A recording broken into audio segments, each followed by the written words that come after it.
अस्सलाम वालेकुम प्यारे पाकिस्तानियों, जैसा कि आप देख रहे हैं कि हमारा कंटेंट राइटिंग का सेशन चल रहा है। उसमें सफ़िया मलिक आपको बहुत ही डिटेल में डिफरेंट चीज़ें बता रही हैं।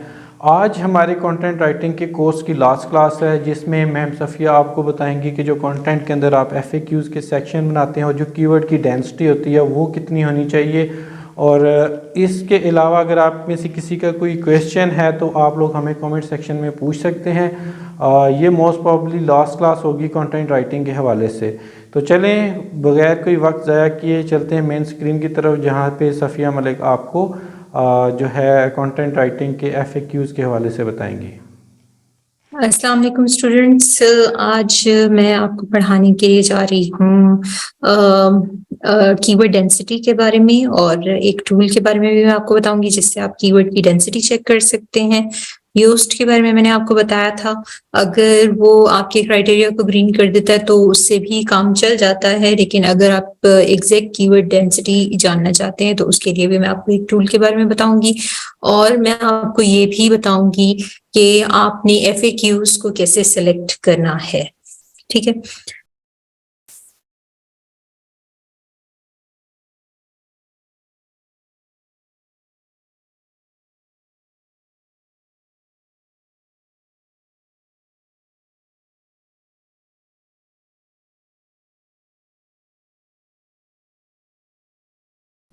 स्मॉल SEO टूल भी बताता है आपको कीवर्ड डेंसिटी, लेकिन हम यूज करते हैं वर्ड काउंटर यूज करते हैं। मुझे लगता है इसमें नहीं आ रहा सर्च में, इसमें नहीं आ रहा। चलिए हम वर्ड काउंटर के नेम के साथ सर्च कर लेते हैं।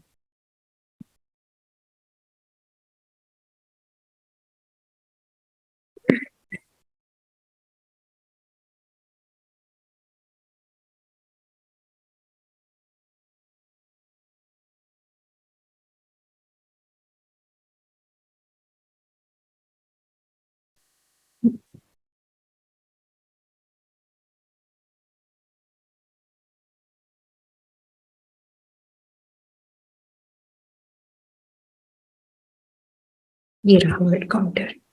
स्मॉल SEO से भी चेक करते हैं, लेकिन उसमें थोड़ा टाइम ज्यादा लग जाता है। अब कीवर्ड डेंसिटी, ये देखिए इन्होंने यहाँ पर एक आर्टिकल दिया हुआ है, मैं इसी आर्टिकल को उठा रही हूँ और हम इसी की कीवर्ड डेंसिटी चेक करेंगे।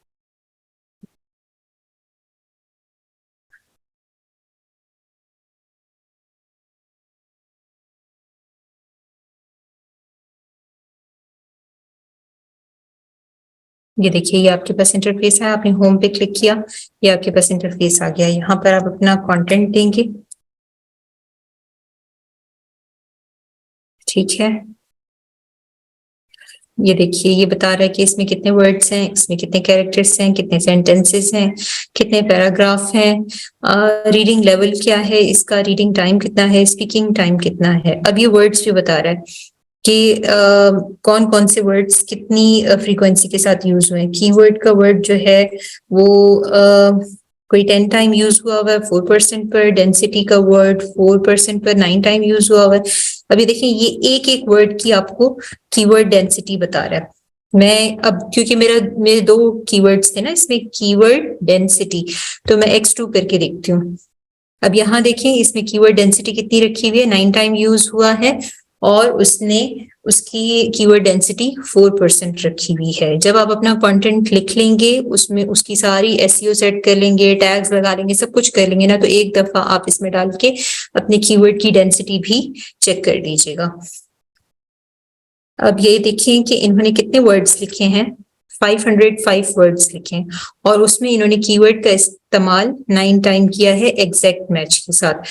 उसके बाद आप यहाँ रिलेटिव टर्म्स भी अगर देखना चाहें ना, तो आपको यहाँ से भी कुछ आइडिया मिल जाते हैं। जैसे वर्ड काउंटर कीवर्ड डेंसिटी है, तो ऑब्वियसली वो इस ब्रांड की भी बात करेंगे। वर्ड काउंटर उनका जो है ऐप है, तो उस ऐप को उन्होंने यहाँ पे डिस्कस किया हुआ है। Right side bar, most frequently, word most, words, most common words, better customize, words, keywords, ये सारी चीजें जो फ्रीक्वेंटली उसके अंदर यूज हुई हैं वो सारा आपको बताएगा। अगर आपका कीवर्ड X3 वो करेंगे आप कोई कीवर्ड को देखने के लिए कि अगर आपका कीवर्ड 3 वर्ड्स पर आ रहा है तो आप इस तरह X3 भी कर सकते हैं इसको। ठीक है, यहाँ से आपको इसकी डेंसिटी पता चल जाएगी। इसके अलावा भी और बहुत सारे टूल्स हैं, हम इस टूल्स के साथ थोड़े यूज्ड हुए हैं तो इसलिए हम लोग जल्दी से इसी पे कीवर्ड डेंसिटी चेक कर लेते हैं। अच्छा जी, और कौन सी चीज मैंने आपको बतानी थी?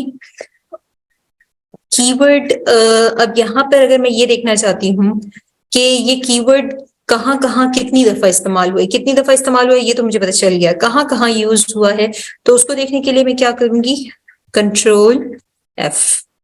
ये यहाँ पर इन्होंने फाइंड का ऑप्शन दे दिया, यहाँ पर मैं कीवर्ड इनपुट करूंगी।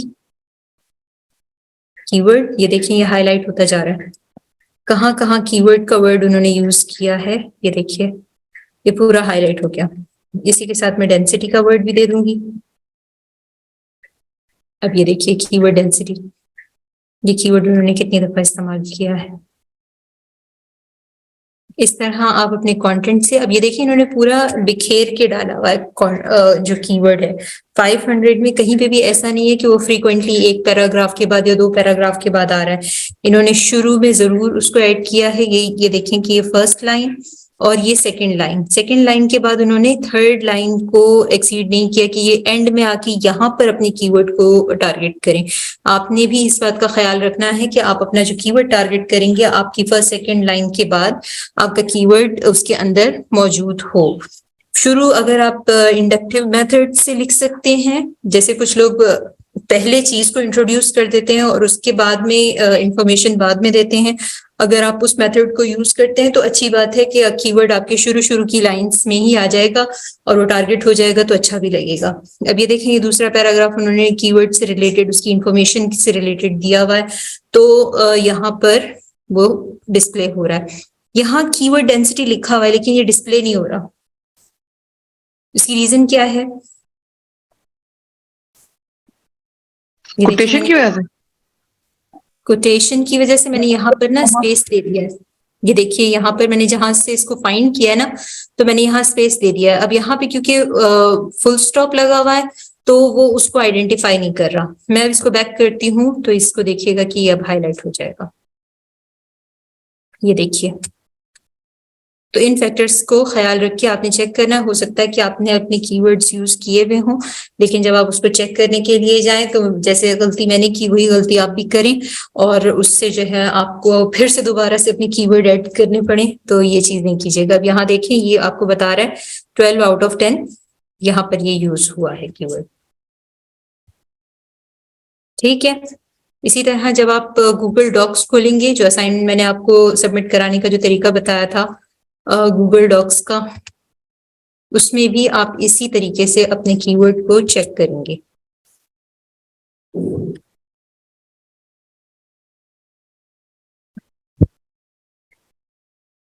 हमने कल क्रिएट किया था ना एक डॉक्यूमेंट, अच्छा इसमें हमने वो नहीं दिया हुआ था। चलिए मैं कोई और देख लेती हूँ, अगर कोई डॉक्यूमेंट अवेलेबल है उसमें से आपको कीवर्ड चेक करके बता देती हूँ।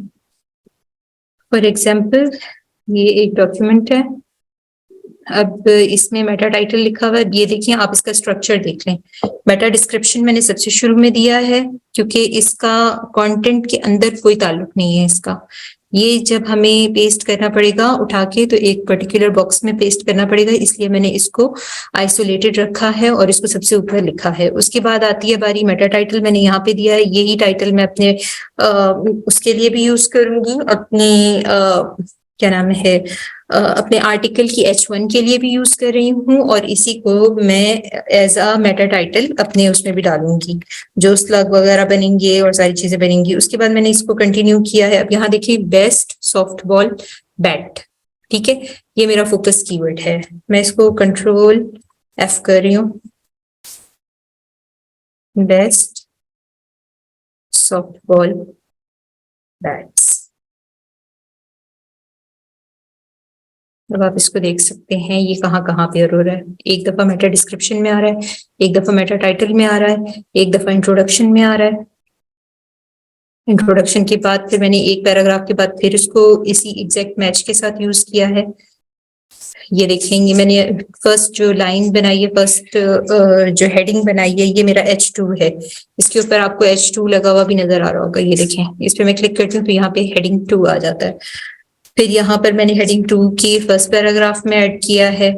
ये मैंने प्रोडक्ट को रिव्यू किया है। यहाँ पर मैंने फर्स्ट लाइन में इसको टारगेट किया है। की फीचर्स देख लें आप लोग, यहाँ पर की फीचर्स मैंने किस तरह से लिखे हैं। ये 3 लाइनों से ज्यादा, 3 वर्ड्स से ज्यादा नहीं मैंने फर्स्ट लाइन में डाले। यहाँ पे 4 से 5 वर्ड हैं। इसी तरह आपने यहाँ लंबी लंबी लाइनें नहीं लिखनी, यहाँ पर छोटे छोटे वर्ड्स के साथ आपने उसके की फीचर्स डिस्कस करने हैं। फिर प्रॉज हैं, फिर कॉन्स हैं। ये दूसरा प्रोडक्ट है, इसमें 2 दफा मेरे पास गुंजाइश बन गई बेस्ट सॉफ्टबॉल को ऐड, बैट सॉफ्टबॉल बैट को ऐड करने की, तो मैंने वहां पर 2 दफा इसको यूज किया। ये देखिए आप, ये देखिए यहाँ पर ये कैपिटल लेटर के साथ आ रहा है, लेकिन फिर भी उसने उसको आइडेंटिफाई किया है। ठीक है, प्रॉस एंड कॉन्स भी आप देख लें। मैंने यहाँ पे 5-6 कोई प्रॉस दिए हैं तो 2 कॉन्स दिए हैं, और उनमें जो 2 कॉन्स दिए हैं वो भी मैंने कोशिश की है कि वो इनइफेक्टिव हों, उसका इतना ज्यादा असर ना पड़े।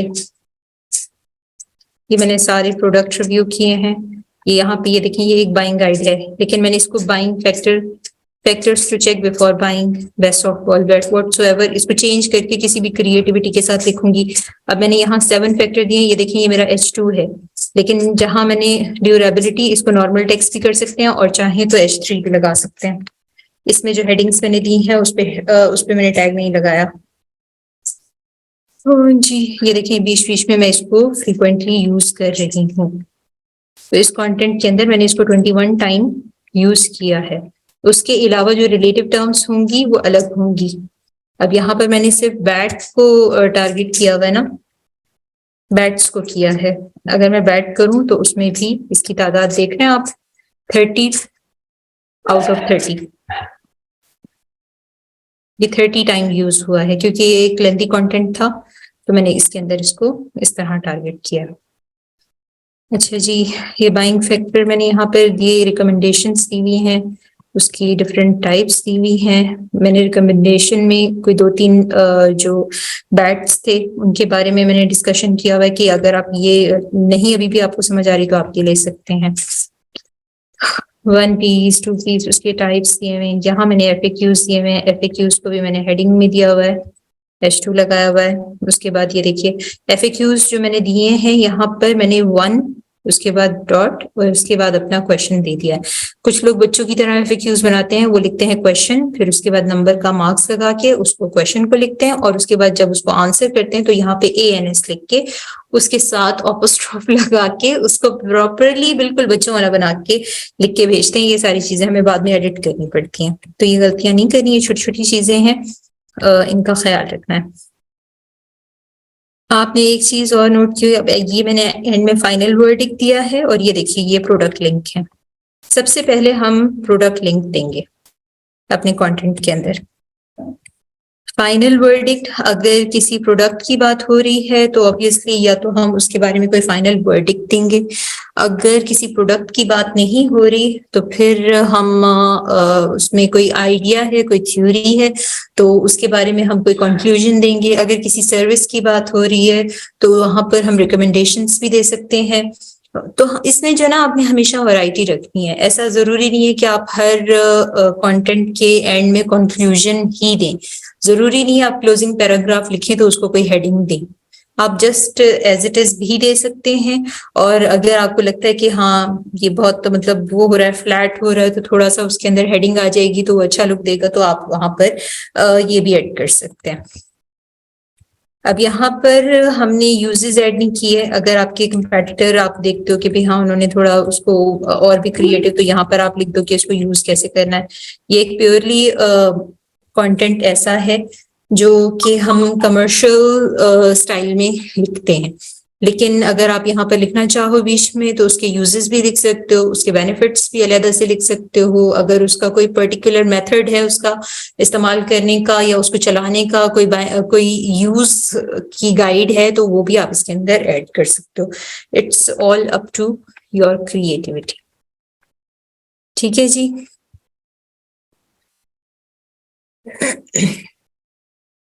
यहाँ से आपको कीवर्ड्स का पता चल जाएगा। अच्छा, अब जैसे हमारे पास कीवर्ड है, कौन सा कीवर्ड था अभी हमारे पास?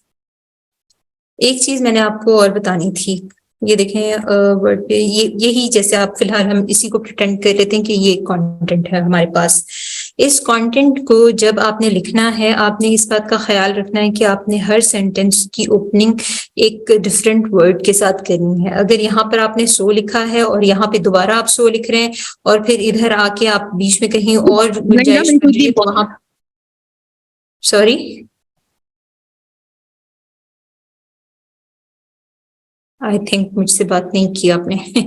अच्छा जी, अगर आपने यहाँ पर दिस लिखा है और नेक्स्ट लाइन को भी आपने दिस से स्टार्ट किया है, या हर लाइन को हर पैराग्राफ को आप द से यूज करते जा रहे हैं, जैसे यहाँ पर इन्होंने एक दफा द यूज किया है, अगर ये फ्रीक्वेंटली द यूज करते चले जाएंगे तो वो आपका जो यूज है आपको एरर देगा कि आप फ्रीक्वेंटली एक ही वर्ड को यूज करते चले जा रहे हैं। तो आपने इस तरह की ओपनिंग नहीं करनी जिसमें आप कॉन्स्टेंटली एक ही जैसे वर्ड इस्तेमाल करते जाएं। जैसे यहाँ पर इन्होंने किया हुआ है, ये डजंट लुक्स नाइस, यहाँ पे द नेक्स्ट किया है उसके बाद द डिफॉल्ट, तो ये हम इसको एक एरर कंसिडर करेंगे कि ये अजीब सा उसका थोड़ा सा लुक बन जाता है। अगर आपने फॉर एग्जाम्पल एक लाइन में लिखा है तो दूसरी लाइन में फिर आप फॉर एग्जाम्पल का वर्ड यूज कर रहे हो या फॉर से ओपन कर रहे हो उसको, तो ये काम आपने नहीं करना। ये बहुत इरिटेटिंग लगता है कि आप बार बार एक ही वर्ड को यूज करते चले जा रहे हो।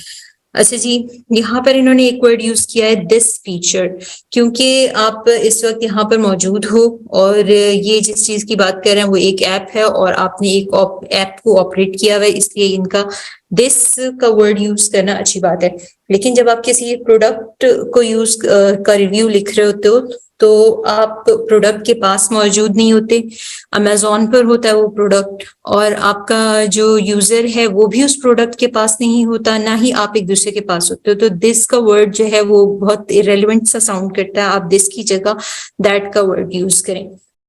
आप यहाँ देख सकते हैं इन्होंने इट इज से कोई भी सेंटेंस इस तरह का नहीं बनाया हुआ, तो आपने भी कोशिश करनी है, क्योंकि हमारे यहाँ ज्यादातर यही रिवाज होता है कि हम हर सेंटेंस को it is, this is, I am, I करते रहते हैं या फिर वी करते रहेंगे, जबकि हमने अपने जो हमारा यूजर है वो हमारा कस्टमर है या क्लाइंट है, हमने उसको वैल्यू देनी होती है। तो हमने अगर कोई चीज डिस्कस भी करनी है तो हमने उसको ये बताना है कि देखें ये आपके लिए कितनी फायदेमंद है। अगर हम वी आई करते रहेंगे और ये बताते रहेंगे कि हम कितने अच्छे हैं और हम कितने एक्सपर्ट हैं, तो हमसे वो बहुत जल्दी जो है वो इरिटेट होके बाउंस ऑफ कर जाएगा। इसलिए आपने इस बात की कोशिश करनी है कि आपने उसको इरिटेट नहीं करना, उसको बाउंस ऑफ नहीं कराना, बल्कि आपने कोशिश करनी है कि आप उस ऐसी बात करें जिसमें वो और ज्यादा, पहले से ज्यादा, आपकी पहली बात से ज्यादा इंटरेस्ट शो करे। हर दफा आपने उसको किसी नए हुक के अंदर टारगेट करना है। आपके जो पेज पे क्लाइंट आएगा आपने कोशिश करनी है उसको हर दफा एक यूनिक बात बताएं, हर दफा कोई इंटरेस्टिंग बात बताएं, या अगर आप उसको रूटीन की भी बात बता रहे हैं तो इतने मिर्च मसाले लगा के बताएं कि उसको मजा आए। इट डजंट मीन्स कि आप सिचुएशन को एग्जॉजरेट करें, क्योंकि अगर आप सिचुएशन को एग्जॉजरेट करेंगे और वो अननेचुरल लगेगा, इंटरेस्टिंग लगने की बजाय वो ऐसा लगेगा कि आपने बटर कोट किया हुआ है या शुगर कोट किया हुआ है, तो वो जो है आपका, क्योंकि गूगल नहीं पसंद करता, गूगल आपकी जो न्यूट्रल टोन होती है वो पसंद करता है, वो चाहता है कि आप न्यूट्रल वे में बात करें। लेकिन इंटरनली आपकी इंटेंशन होती है कुछ ना कुछ, या तो कोई सर्विस सेल करने की, या फिर कोई प्रोडक्ट सेल करने की, या फिर लोगों को ज्यादा देर चिकनी चुपड़ी बातों में फंसा के अपने पेज के ऊपर स्टे करवाने की और उनसे कुछ क्लिक्स लेने की। तो ये सारी कोशिशें जो होती है ये ऐसे नहीं हो सकती कि हम बिल्कुल रूड और स्ट्रेट तो साउंड करें लेकिन रूड साउंड ना करें।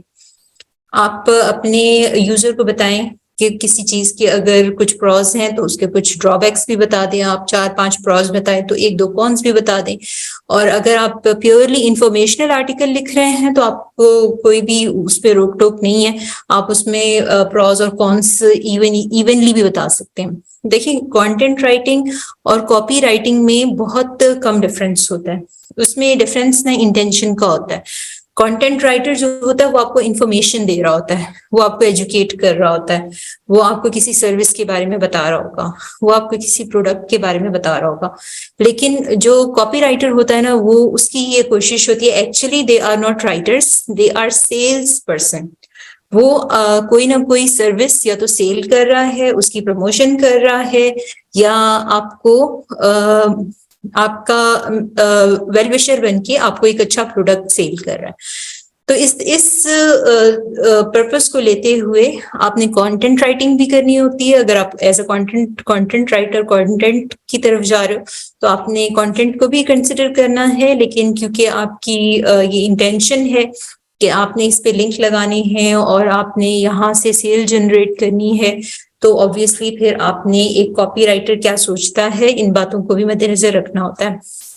उसमें आपके लिए एक और चीज हेल्पफुल होती है जो आउट ऑफ कोर्स है, ऑब्वियसली हमारे इस कोर्स का हिस्सा नहीं है, लेकिन आपकी अपनी पर्सनल ग्रूमिंग के लिए अच्छा है कि अगर आप बिजनेस से रिलेटेड कुछ बुक्स पढ़ें, फाइनेंस और बिजनेस और मैनेजमेंट, इन चीजों से रिलेटेड कुछ बुक्स पढ़ें, या प्रोडक्ट वगैरह के बारे में कुछ इन्फॉर्मेशन इकट्ठी करें, कुछ गैदर करें, तो उससे भी आपको फायदा होता है कि आप किस तरह से कोई ऑफर बना सकते हैं, या किस तरह से आप उसको करते हैं, किस तरह से आप एक अच्छी डील फिक्स कर सकते हैं।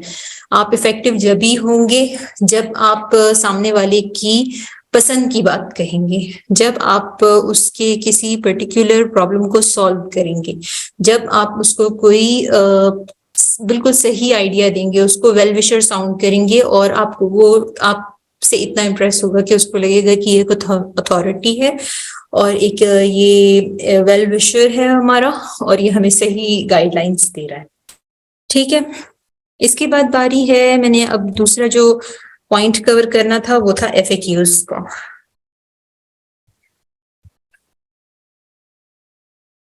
बेस्ट बजट की मतलब मैं इसी पे चली जाती हूँ।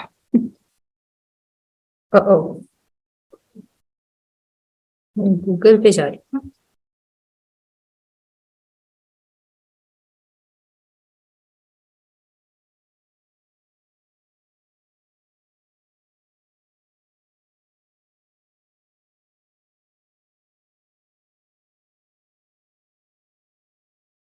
ये देखिए, पीपल ऑल्सो आस्क, ये हमें गूगल बता रहा है कि लोग ये सवाल पूछते हैं, या लोग ये क्यूरी जो है उसको सर्च करते हैं।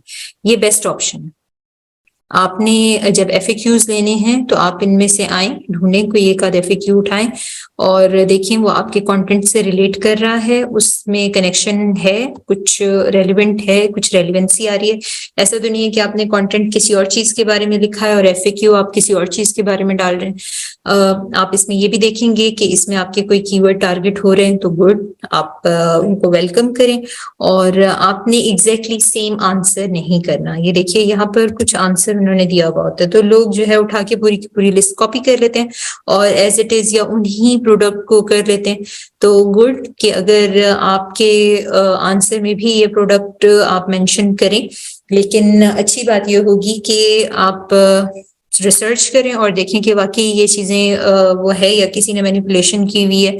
कभी कभार फैक्ट्स को मैनिपुलेट करके भी लिखा जाता है वेबसाइट्स पर, तो आप उसकी रिसर्च करके उसमें जो सही बात है और जो रेलेवेंट बात है उसको कंसिडर करें, और आप अपने बिजनेस माइंड को भी काम में लेके आएंगे और देखेंगे कि जो प्रोडक्ट आपने रिव्यू किए हुए हैं आप कोशिश करेंगे एग्जैक्टली सेम वही लिस्ट आप कॉपी नहीं करेंगे जो लिस्ट आपने ऑलरेडी मेंशन की हुई है। लेकिन अगर आपसे पूछा जा रहा है कि बेस्ट कौन से हैं, तो 2-4 बेस्ट गेमिंग लैपटॉप्स आप अपनी रिसर्च जब कंप्लीट करेंगे, जब प्रोडक्ट ढूंढेंगे, जब सारी चीजें चेक करेंगे, हर तरह से उसको एनालाइज करेंगे, तो आपके सामने एक इंफॉर्मेशन होगी, एक वास्ट इंफॉर्मेशन होगी, और आपको इसका आंसर यहाँ पर देना होगा।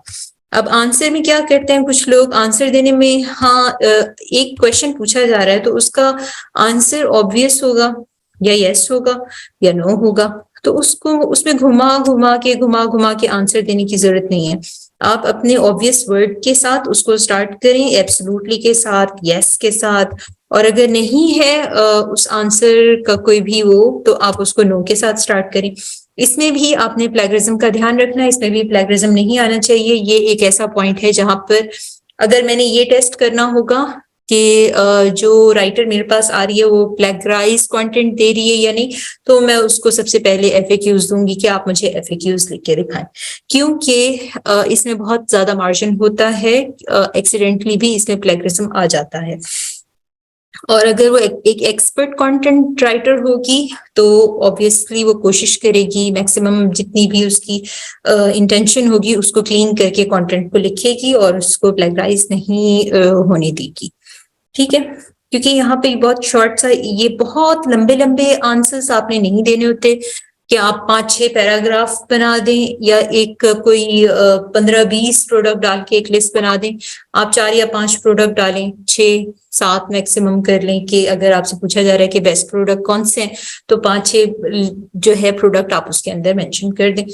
इसकी वजह क्या होती है, हम एक शॉर्ट लिस्ट क्यों देते हैं जबकि हम रिसर्च तो बहुत ज्यादा कर चुके होते हैं, हम चाहें तो 20-25 जितने चाहे प्रोडक्ट उसके अंदर मेंशन कर सकते हैं। उसकी वजह ये होती है कि आपने जो छूट आपको दी गई है ना उसे यूज करना है, अब्यूज नहीं करना।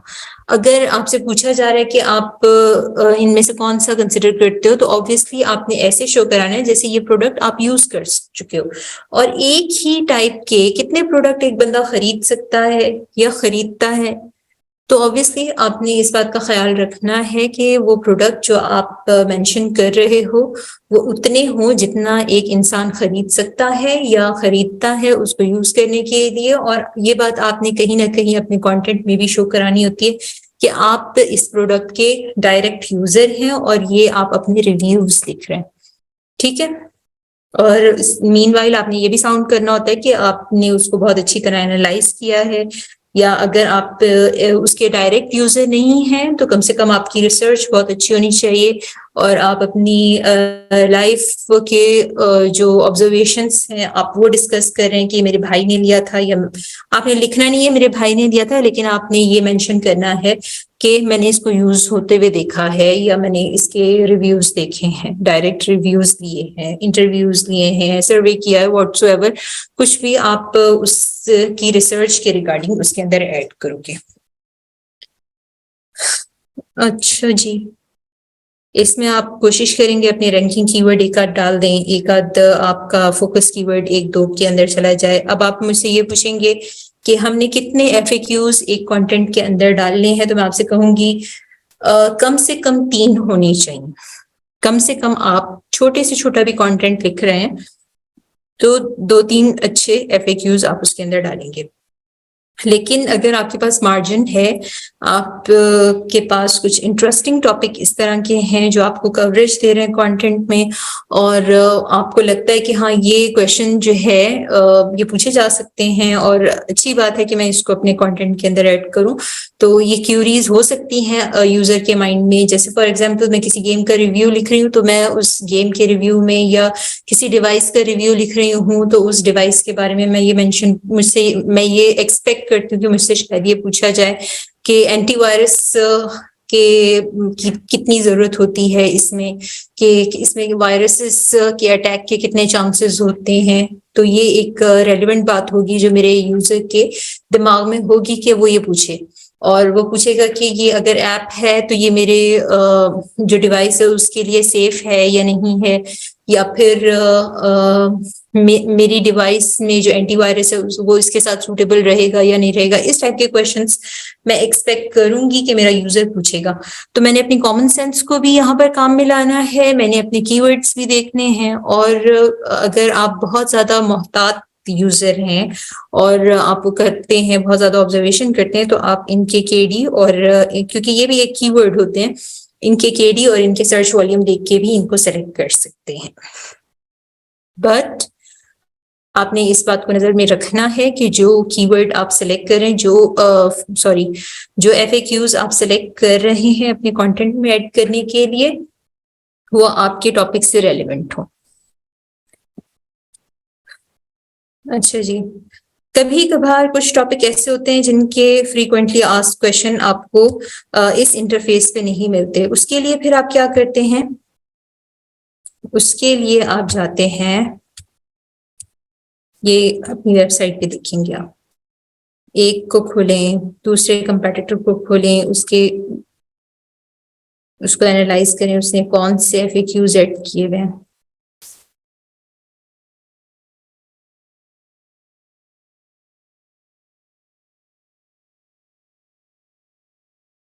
ये देखिए, मेरे ख्याल में इनके एफएक्यूज हैं, यूके इनके एफएक्यूज हैं। एक है इसमें कोई पर्टिकुलर सेक्शन नहीं बनाया हुआ इन्होंने, ऐसे बीच बीच में दिए हुए।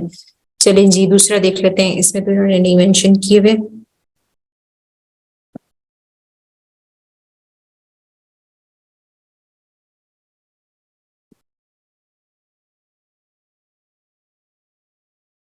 स्ट्रीमिंग लैपटॉप, देखिए आप इसको एनालाइज करेंगे ना जब आप कंटेंट को, तो आपको खुद ही आहिस्ता आहिस्ता समझ आने लगेगी कि आपने कंटेंट को किस तरह रिव्यू करना है। जितना ज्यादा आप पढ़ेंगे उतना ही अच्छा आप लिखेंगे। समटाइम्स राइटर्स के साथ इतना वो होता है कि इतना लिखते हैं कि लिखने के बाद फिर ये हो जाता है उनके साथ कि यार अब हम कहाँ से नया कॉन्सेप्ट कहाँ से लेके आए, फिर पढ़ना पड़ता है। इसमें भी इन्होंने मेंशन नहीं किए हुए एफएक्यूज। कुछ एफएक्यूज आप जब नीश रिसर्च करते हैं ना, तो कुछ ऐसे क्वेश्चंस आपके सामने आते हैं जिन पे एक प्रॉपर आर्टिकल नहीं बन सकता, लेकिन वो एफएक्यूज में ऐड किए जा सकते हैं, वहां से भी आप कुछ कंटेंट ले सकते हैं।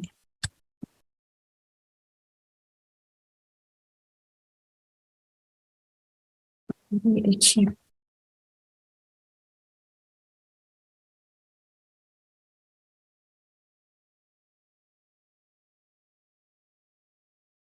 देखिए प्रॉज एंड कॉन्स में आपको क्यों कहती हूँ कि आप छोटे छोटे उसमें लिखें। ये देखिए, यहाँ पर कोई बहुत लंबा चौड़ा पैराग्राफ या बहुत लंबी चौड़ी सेंटेंस की जगह नहीं है, ये इस तरह आप होंगे आपके कंटेंट के अंदर प्रॉस एंड कॉन्स अलग अलग सेक्शंस में। तो ये जितने ब्रीफ लिखे होंगे और जितने ऑब्वियस लिखे हुए होंगे उतना अच्छा होगा। इफेक्टिव होना इनका बहुत जरूरी है कि अगर कोई यूजर आपका कंटेंट नहीं भी पढ़ रहा ना, तो वो यहाँ से प्रॉस देखे और वो इतना इम्प्रेस हो कि बस वो खरीद ले। एग्जॉजरेट नहीं करना कि आप उसको सब्ज बाग दिखाएं, वो बातें बताएं जो उस प्रोडक्ट के अंदर मौजूद ही नहीं है, लेकिन जो भी उसके प्लस पॉइंट हैं वहां इन प्रॉस एंड कॉन्स में आप उनको हाईलाइट कर दें। ये देखिए, इन्होंने बाइंग गाइड दी हुई है।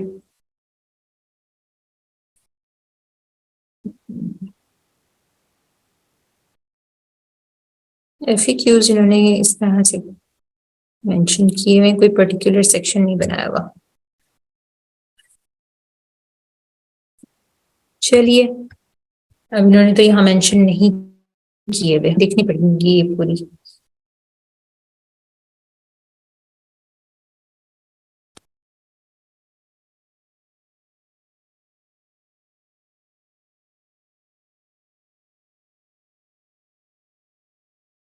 चलिए, आज मैं आपसे क्यूएस ले लेती हूँ, अगर जरूरत पड़ी ऑन डिमांड एक आध सेशन और कर लेंगे, अगर जरूरत पड़ी तो।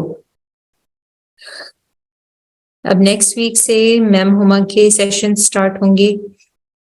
मैम हुमा क्योंकि एक मेडिकल राइटर हैं और उनकी नीश काफी, how to find the right चीज, ये भी बाइंग गाइड है, इसमें भी नहीं दिए हुए इन्होंने एफएक्यूज। चलिए, किसी और टॉपिक को कर लीजिएगा, कवर कर लीजिएगा, जरा ढूंढ लीजिएगा एफएक्यूज जो इसमें दिए हुए होते हैं कंपेटिटर्स ने, आप उनसे भी कुछ ना कुछ आइडिया ले सकते हो।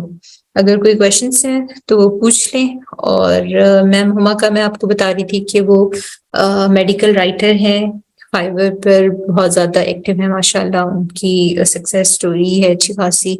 आप उनके बारे में जाके रिसर्च करें, उनके अपने कोर्सेज भी हैं। तो आपको इंशाल्लाह सैटरडे से नेक्स्ट वीक से इंशाल्लाह वो ज्वाइन करेंगी। और आप उनसे ये भी सीखिएगा कि क्योंकि उनकी टोन थोड़ी सी इनफॉर्मल नहीं है, उनकी टोन थोड़ी सी फॉर्मल है क्योंकि उनकी नीश मेडिकल है।